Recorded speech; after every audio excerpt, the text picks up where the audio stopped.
I should have known better than to allow myself to go out after that. Hey, this is MichelleSpiva, and I want to welcome you to today's podcast of Wisdom Smack. Mwah. So join your practical priestess of wisdom as we talk about the 3 G's that can get you into trouble. I'll see you on the flip.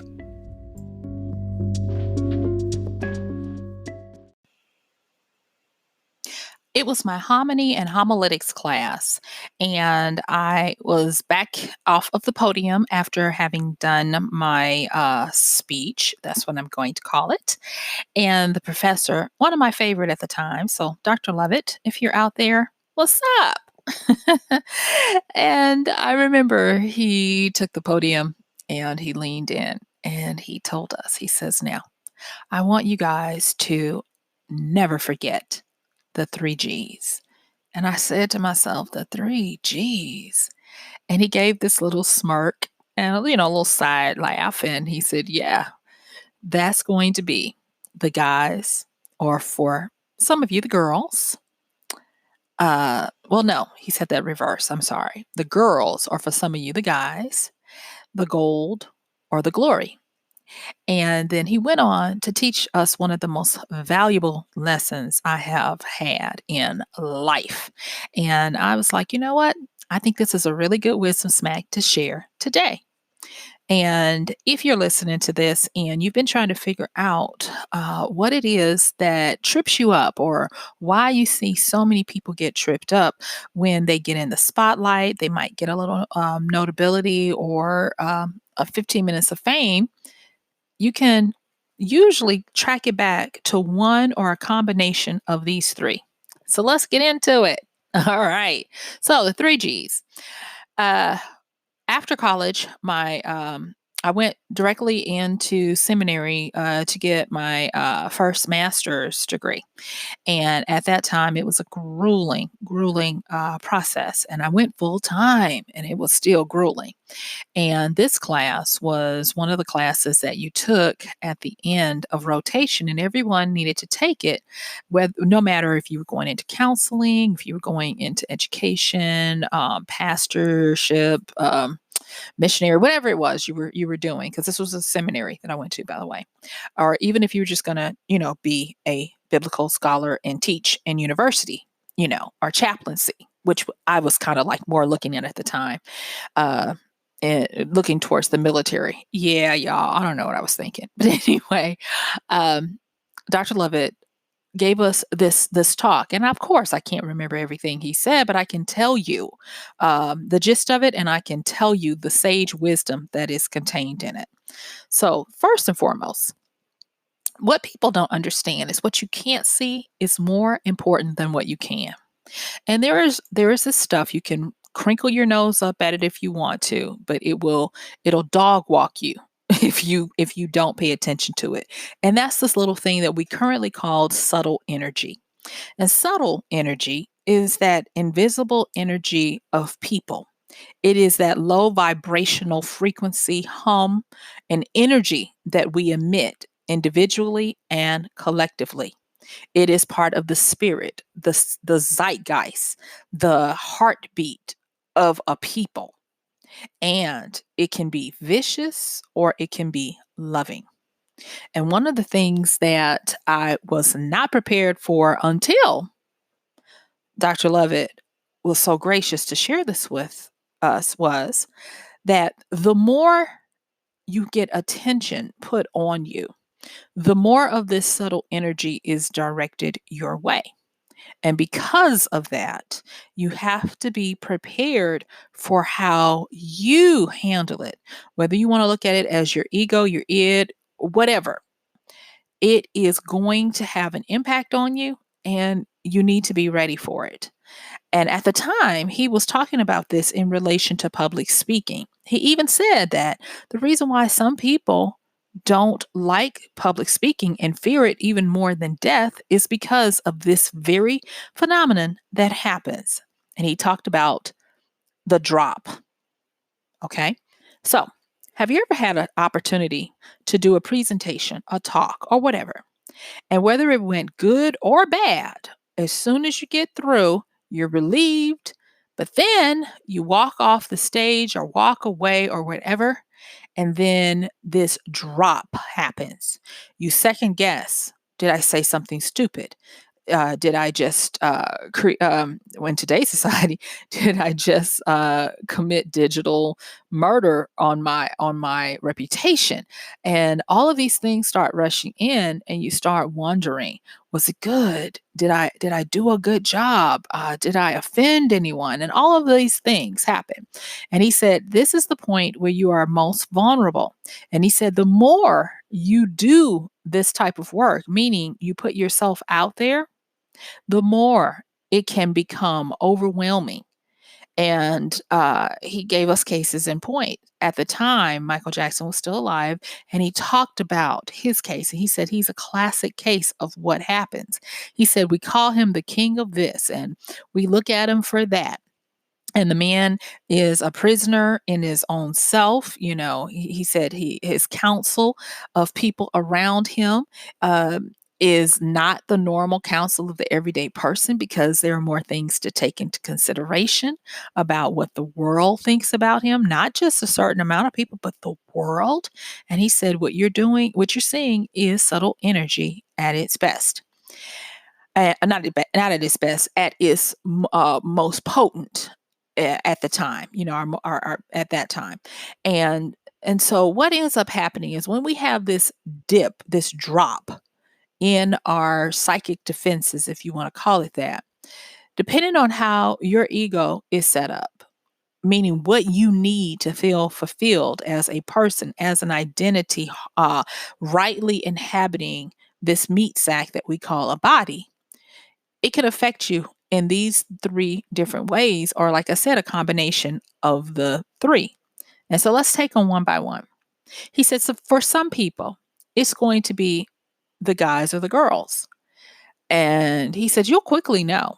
He says, it could be anything from wanting to be held, or even having your libido go out the roof, of where you just need that psychic connection of another human being with you. He said you see it all the time with not roadies, excuse me, not roadies, groupies. Oh my gosh. Roadies, they do great work. Sorry about that, roadies. Groupies. And he talked about how it's, people that are performing, whether it be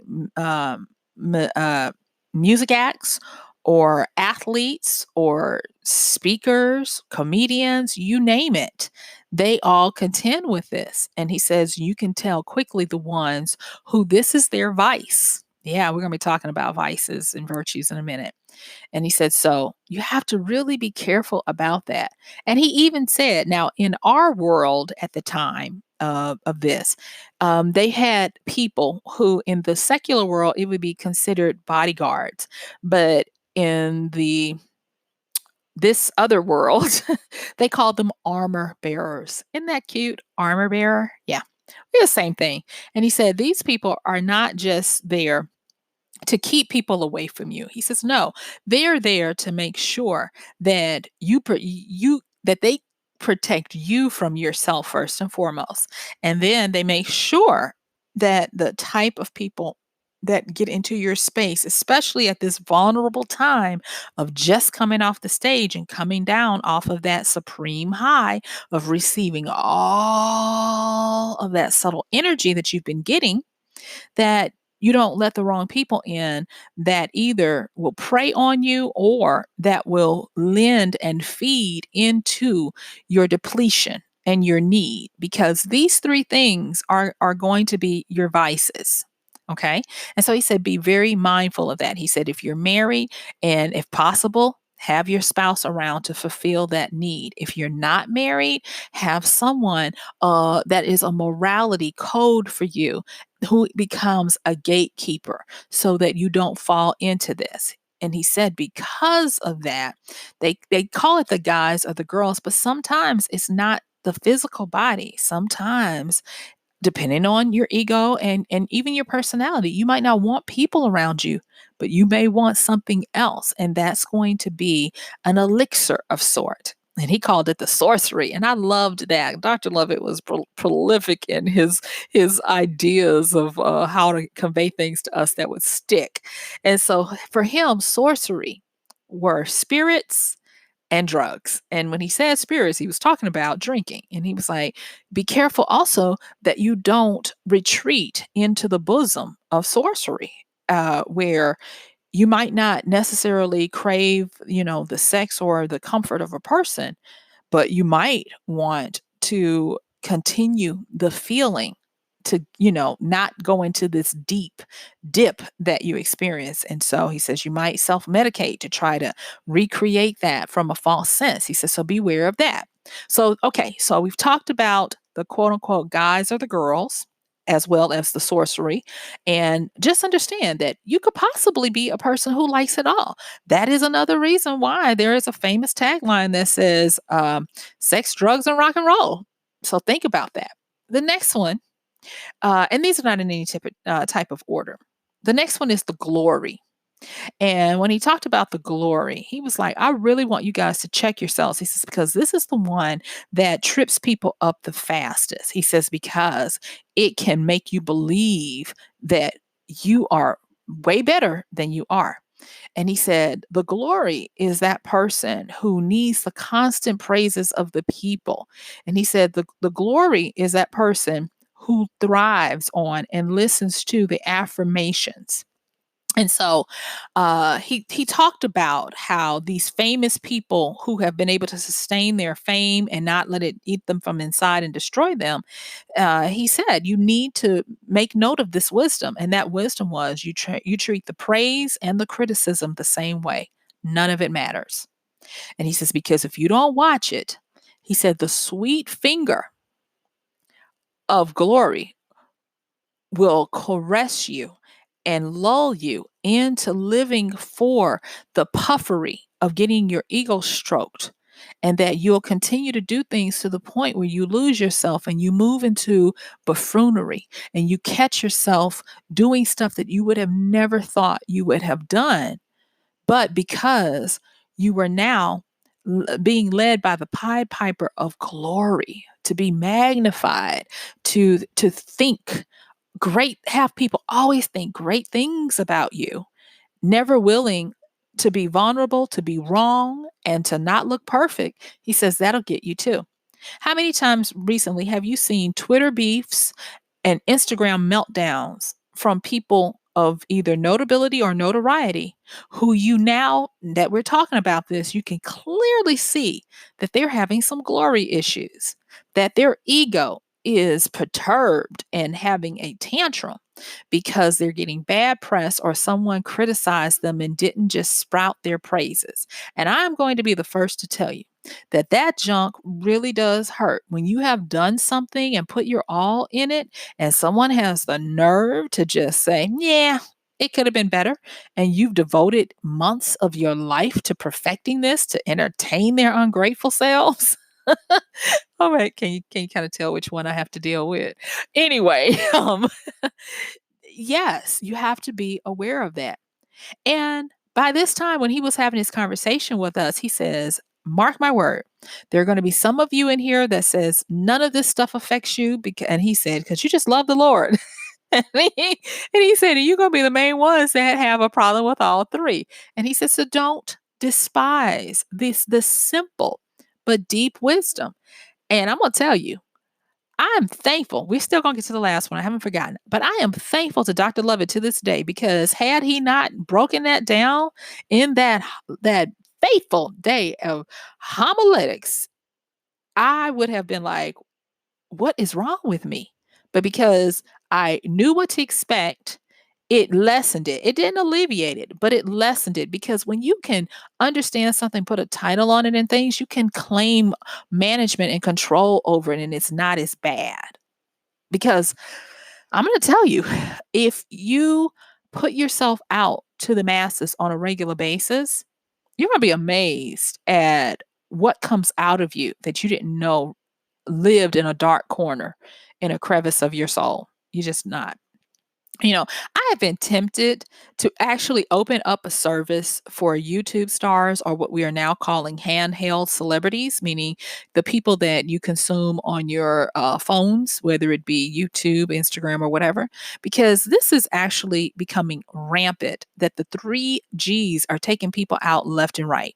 And that's another reason why I'm putting this out here. So, I'm gonna do something I don't normally do, and that is if you happen to be listening to this and you know that someone can benefit from this in what they do for a living, meaning they put themselves out on the world stage daily, and they may not have a handler and people well versed in this area, pass this along to them.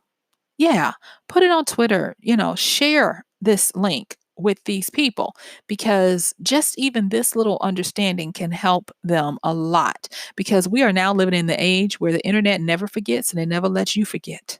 And now things that would have been well forgotten 10 years ago have come up to take down people in the best sniping behaviors I have ever seen in my life. I'm like, why would you expect someone who was 25 at the time to be the same person at 40? And yet, and still, you are judging a 40-year-old based on what a 25-year-old did.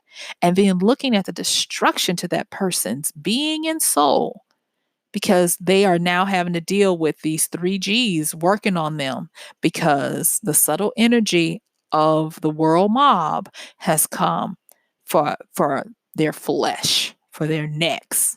Okay. So glory, that's the insidious one. You gotta really watch out for that one. And the next one is the gold.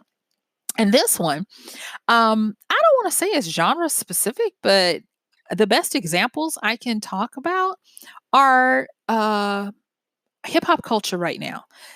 When you have to put stacks of dollar bills on either side of your shoulder and sing along with it, and you're talking about your existence is tied to how much of that paper you can collect. Yeah, you got a gold problem. And with that, the gold for a lot of people can get folks in major trouble, because that one, more so than many of the others, is a straight shot to jail.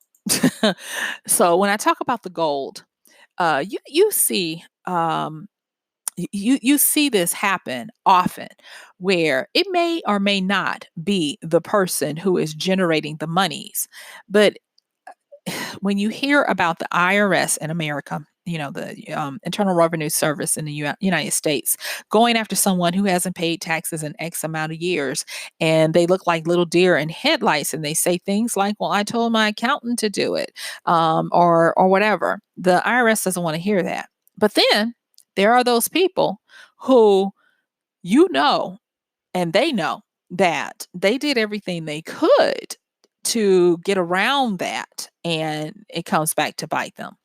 And this is not a case of greed. This is a case of the allure and the enchantment of the gold. Now, I just finished up a 2-day series talking about bright, shiny objects. And I'm going to tell you, gold bugs are real.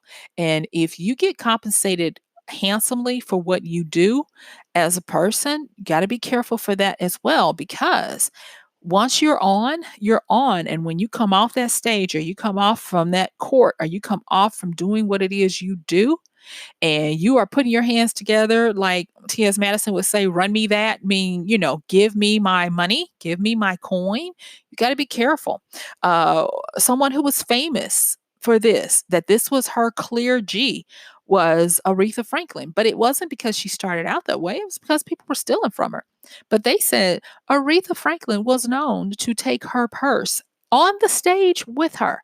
And if she played on the piano, set that bag right next to her, and it could be thousands of dollars in cash in that bag. And that she was like, pay me, pay a sister. So it's not funny, but it does have a bit of whimsy to it. But the people who this is their vice, where it's about the goal, you really have to be careful that you don't let the goal dictate what you do. Because, like the glory person, you can easily quickly become a caricature or a buffoon of yourself based on the money. that is dangled in front of you to do stuff. These are the people who folks say they've got a price. These are the people that they become the dancing monkeys, if you will, for the sake of the coin. And so, if that is you, you got to be kind of careful about that, because that gold is a fleeting thing. It is not what constitutes what makes you successful or not. And if you ever get those two streams, like they say in Ghostbusters, don't cross the streams. If you ever get those two streams of who you are and your value with how much you can command or make, it's going to be a real big problem. So be aware of that. And with that being said, I want to take the last part of this to talk about the vices and virtues around these three G's. Okay. So, first of all, what is a vice? And the dictionary talks about a vice as being a flaw or an or infirmity. Like, it's a weakness, and it's not necessarily something that has a condemnation to it, but it's kind of like you have an immorality, a depravity about you, or even a defect. It can even be bad habits. Like, what do we talk about? Cigarettes and vaping. We call them bad habits and vices. So there you go, right? And so, because of this, I want you to understand that we are truly humans who have virtues and vices. We are not all the way perfect. And so the first thing is do not ever discount the power of these 3 Gs in your life in whatever you do. And it's not just for people in the spotlight, by the way. If you hold a position at work, whether you have subordinates or if you are the star employee or whatever, you're susceptible to this as well. There's a reason why people have a fear of being seen, because somewhere, I believe innately, they know that these 3 Gs are waiting to test them. And the thing about the 3 Gs, they never give up. They don't test you and then say, "Oh, you good." Mm-mm. They never let up. They never go away. And so you have to have this ongoing knowledge. And I will say this, that if one doesn't get you, another one will try you. And so don't just think, "Oh, yeah, I got to work. I got to be on the lookout, for that money thing." And then you're sitting around and all of a sudden you find out that you can't stop cheating on your spouse whenever you go to work, or whenever you get the chance to go um, on a conference. Or it might be that you like to quote unquote party when you go away, because you can't do that at home.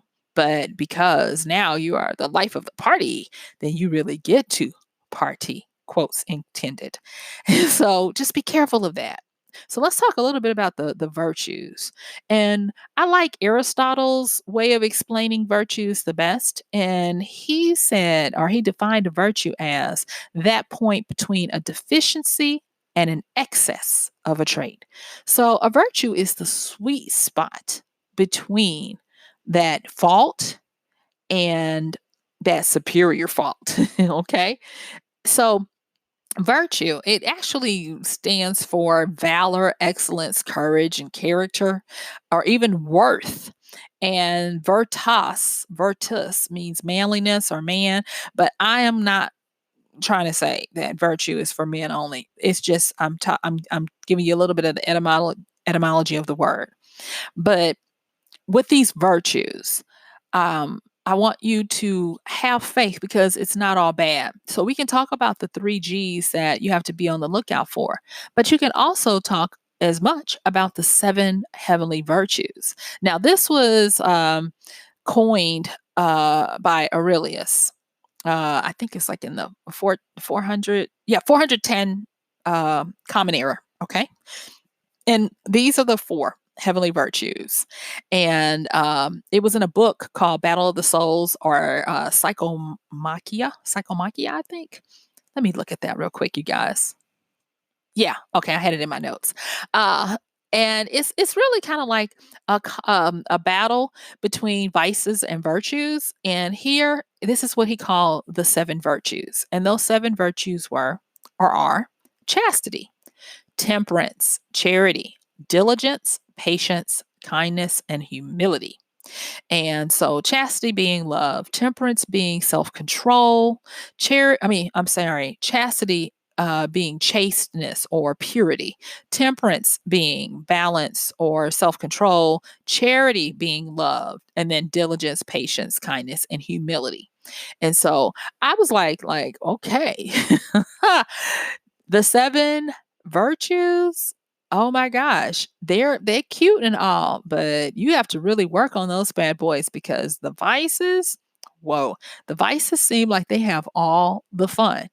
And so just be aware of that. Now, I want to end this by saying that I don't want you to look at this as a good versus bad. And that was the only takeaway that I had from having years to reflect on that lesson Dr. Lovett gave that harmony and homiletics class way back when. And that was to not look at things as good versus evil. There is this young man out who is into his heritage from Africa, and he talks about this little phrase he has currently now that's kind of taken off, and it's called fear and fancy. And he said so from the motherland, instead of looking at everything as good and bad, light and dark, he said more so look at it as what are your fears and what are your fancies. Those fears are your vices, and that fancy is your virtue. What is the fantastical that you can do to overcome the fears that lurk inside? And I thought that was really a beautiful way of looking at this. And so, if something that I've said about these 3 Gs, if you've noticed something about yourself that maybe when you go to a party and you're the life of the party, that when you get in the car and look over at your significant other, you get a little frisky and you want to be more adventurous, you might be in that guys or girls kind of category. If, on the other hand, you want to relive the night and have them puff you up and tell you how brilliant you were when you cracked this joke or that joke, or you want to continue on and have everybody come with you to now in Atlanta, we have Waffle House. And you want to go and pay for everybody to have Waffle House on you so that you can keep the flow of goodwill and love. You know that, like I told you, that subtle energy is powerful. You want to keep it going? Yeah, you might be a glory bug.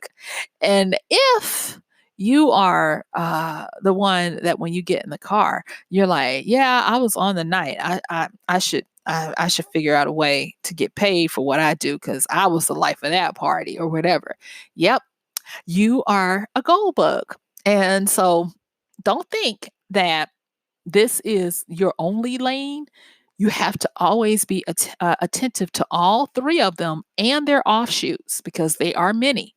And be understanding of yourself and patient with yourself.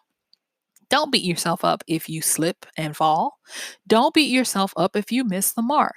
But what you should make sure that you are doing is to be serious about not letting it get too far. Because I'm going to tell you, once these vices have you, they don't give up easily and they like to pile on. And you'll look around and all 3 of these areas are working hard on you. I like to look at it as they're sitting in the corner plotting your demise every day. Truly trying to see how much of this flaw can we exploit in this person. But remember, don't beat yourself down about it. I like the way this young man, I think his name is Jadena. I like the way he talked about instead of good and evil, looking at it as your fear and your fancy. Because yes, we do all have a weakness or weaknesses. Yes, none of us are without fault. So much so that that's where we got to get that word sincerity from. When a person did a piece of art or clay work, the artisan would try to make the piece as good as possible and without flaw. And when they would sign it, that's where we get that sincerely as the way you sign something from, denoting that to the best of their knowledge, they tried to do it with as much virtue as possible. And thus, that's what I'm just going to ask of you, that you live a sincere life. You be aware of the subtle energy that's out there feeding your ego. And when it's withdrawn, when you step away from the spotlight, when you step away from the adoration, when you step away from the sunlight, be aware that the three G's are waiting to get you in trouble. So, guess what? Yep. My time is up. I do want to thank you for yours. This has been MichelleSpiva, your practical priestess of wisdom, with another podcast of Wisdom Smack. Mwah. So you know what to do. Check the show notes, support the podcast. Thank you so much by using our Amazon link at MichelleSpiva.com/AMZ. And that's going to do it for now. I am going to see you guys tomorrow. Bye.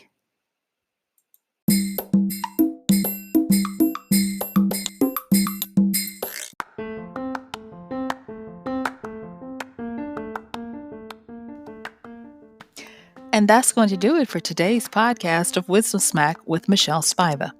If you like this podcast, please help us get the word out. Like, comment, subscribe, and even share. And if you really like it, please help us continue to get the word out by considering using this show's link for Amazon. So when you want to go to Amazon and you do all of your general shopping, please use MichelleSpiva.com/AMZ.